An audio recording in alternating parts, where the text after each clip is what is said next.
I feel like right now I have the energy to have a kid. I have the energy to have 2 kids. I don't know that I'll have that energy 2 years from now.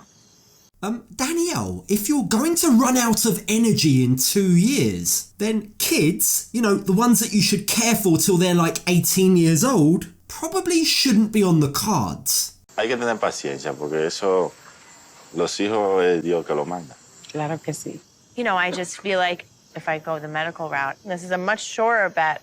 Now, whether it's faith or medicine that helps them have a little bundle of joy, I'm not yet 100% convinced that Daniele and Yohan are ready. But when we left them in the last episode, they were doing their very best to try and convince us that everything was sunshine and daisies in their relationship. The thing is, I'm not buying it, and neither are Danielle's friends who are visiting from New York. So while therapy seems to have had an overall positive effect on them, the truth is, a leopard never changes its spots. Muy simpática las amigas de Daniel, mujeres muy alegres, muy divertidas. Siento cómodo, positivo y contento con ella. This might come as a shock, but Danielle's friends actually seem like really nice, happy, welcoming ladies. That's kind of surprising. They say that you can judge a person's character by who they surround themselves with. But Danielle and her friends seem completely opposite to one another. And when we join the 4 of them for a lovely poolside dinner, their differences become very clear. What's next for you two, they ask. You can't both just sit around on the beach all day. What's your plan? Acaban de casar, ahora tienen un perro. ¿Qué han pensado sobre, tener hijos en el futuro? So we know that Daniele already has a 22-year-old son, but he's never appeared on the show. I'm not sure how much or what we can read into that, if anything at all. Perhaps he doesn't approve of their relationship, or maybe he just doesn't want to appear on the show. Although it is interesting to note that he doesn't seem to mind being in the public eye. He performs stand-up comedy in NYC. Apparently, some of his jokes are even about his mum. But on that topic of motherhood, we know that Daniele and Yohan are trying to have a baby. But due to her age, that's been made more difficult for Daniele. So is that still the plan? I feel like right now I have the energy to have a kid. I have the energy to have 2 kids. I don't know that I'll have that energy 2 years from now. Can someone please tell Daniele that a kid she has now isn't just going to disappear in 2 years? If she feels that she won't have the energy at the precise time that she might have 1 or 2-year-olds running around the house, well, maybe kids aren't the right move. The thing is, Daniele seems to really want this with or for Yohan, and she's actually looking really concerned in this conversation. But, we've been trying naturally since we got married, since before we got married, and we haven't been successful. Daniele seems really frustrated with Yohan's naivety about the situation. He thinks that daily sex, faith, and patience will result in a baby, but that's by no means a guarantee. So is this where their very different religious beliefs will come back to haunt them? Hay que tener paciencia porque eso, los hijos es Dios que lo manda. Claro que sí. I just feel like if I go the medical route, this is a much surer bet. Now remember, whilst Yohan is a very devout Catholic, Daniele follows the Ifa tradition. She's definitely more open to alternative medicine or different ways in which they may be able to conceive. That includes IVF, which Yohan seems to be a little hesitant about. The thing is, perhaps he might need to be a bit more open to it, because as we saw when they visited a fertility clinic, their chances of conceiving naturally are actually quite low. Your blood work tells me the quantity and the quality of your eggs. So right now, it's low. Now, this doctor said that they had a 5% likelihood of success to conceive naturally. But it's worth bearing in mind, this trip to the fertility clinic was filmed on their first season of the show, before they got married. They've now been married for a year. So with each passing month, with every year that goes by, that percentage is only going to drop further and further. Which maybe explains why now Daniele feels that their only option is to use an egg donor. Estás abierto y considerarías a ese proceso. usar el proceso. Queremos hacer la visita y a ver qué el doctor nos sugiere, qué nos recomienda. Yeah, it definitely seems like Yohan's a bit hesitant, but he is willing to be open-minded about the process. But that raises the next question. The costs involved with IVF are huge. So how are they going to afford that? We all know about Danielle's financial situation, and we know that Yohan is unemployed at the moment. Daniel y yo tenemos muchos planes. Queremos poner varios negocios, queremos comprar una casa, queremos tener nuestros hijos. So new business, new home, new car, IVF baby, all supposedly funded by Danielle's online yoga classes, which allows her to spend most of her days on the beach. Something doesn't quite add up, and Danielle's friends, rightly, seem concerned about the couple's plans. I know I keep going back to the plan, right? Because I want to make sure that you all have your ducks in a row. You're very much right? a planner. I mean, yes, financial stability is important,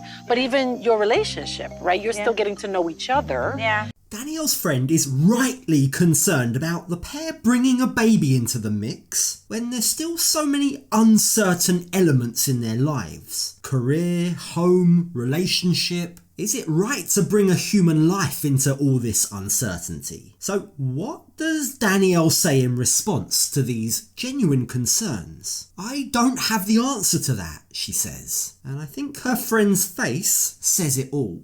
You all got married real fast, because that was another thing that happened super fast, but it happened, right? So we're not even going to go back to that anymore, but take all of this in. You haven't even been in DR for a year. Now, Danielle's friends know that Danielle has a tendency to rush into things. Her impulsiveness could be due to her ADHD, which she's told us about in the past. But her friends urge her to just slow down, make a plan. There's still so much up in the air. Like, for example, where they're going to live. Remember, Yohan was hoping that they'd move to America. Danielle was only able to convince him to try out living in DR by promising him it would be on a trial basis. Si estamos bien aquí, no hay necesidad de ir a tu país a trabajar. Sí. Y si no nos va bien aquí, vamos a tener que ir a tu país. Okay. So what was the timeline on that deal? Does Yohan still hope that they might go to America? Or has he given up on that dream? We don't know. But if their geographical location is still uncertain, it's yet another factor that they seriously need to consider before having a child. But we'll come back to this shortly. For me, it's the stability. Stability comes with emotional support and also money. You need money to live.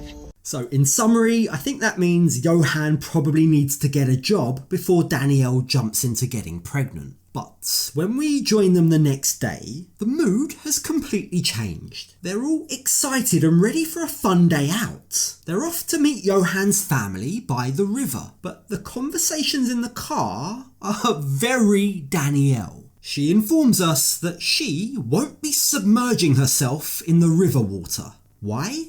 I take my pH balance very seriously. What does that mean? What does that mean? Can you explain that? It means that my flora and fauna is very much I'm sorry. maintained. I'm sorry. She's genuinely concerned that the river water bacteria will mess up her vaginal pH levels. Is that a thing? Like, she's acting a little princessy. But I don't know, maybe if you're trying to get pregnant, maybe that's a valid concern. Someone please let me know down in the comments. Either way, her friends definitely see the funny side to this. And it's nice to see them all laughing and joking around at Danielle's quirkiness. Now, as you might remember, the last time we saw Yohan's family, it didn't go well. Danielle stormed out crying. So hopefully this time will be a bit better with the new, happy, more relaxed Danielle. Mi cuñada, la esposa de mi hermano. De mi hermano. Ay, ¿quieres otro adentro? Yohan has a huge family, but just look how proud he is of them all. His sister-in-law is pregnant, and while that might be hard for Danielle, particularly with the implication that she and Yohan should be up next, Danielle seems genuinely happy for her. it does make me wonder if pre-therapy Danielle would have been able to look past her own issues in order to be happy for someone else. I feel like in the past, Danielle might have sulked, but more mature or not, when it comes to visiting the river and going in the water, Danielle has a very different view from everyone else. Yo sé que a Daniela no le encanta ir al río, pero es algo que es muy importante para mí. I don't think this is what she thinks is paradise. I think she thinks this is lovely. To visit for a short time. To visit. Danielle's friends are so down to earth. They immediately get along well with all of Yohan's family. They understand the culture, the mentality, the way of living, and they can see just how beautiful Danielle's life in the DR could be. That is, if they stay. Because remember, their geographical location is still up in the air. When Danielle's friend asks if she can imagine her future children playing in the river with their cousins, Danielle's response raises some questions. And I think having a child here would be a little bit harder because I don't have access to like all of the t-ball and soccer and, you know, all these enrichment programs. Look, I understand what Danielle's saying here, but at the same time, she has to understand that maybe those sorts of extracurricular activities aren't as needed when you have the beauty of the DR as your playground. Her kids can grow up exploring the rivers, the jungles, the beaches of the DR. What a beautiful upbringing that could also provide. I guess it all boils down to whether or not Danielle can see and appreciate that. This place is gorgeous. Like these kids grow up and they're like, this is our lives, and they love it. They look so happy, Super beautiful. so content. Yeah.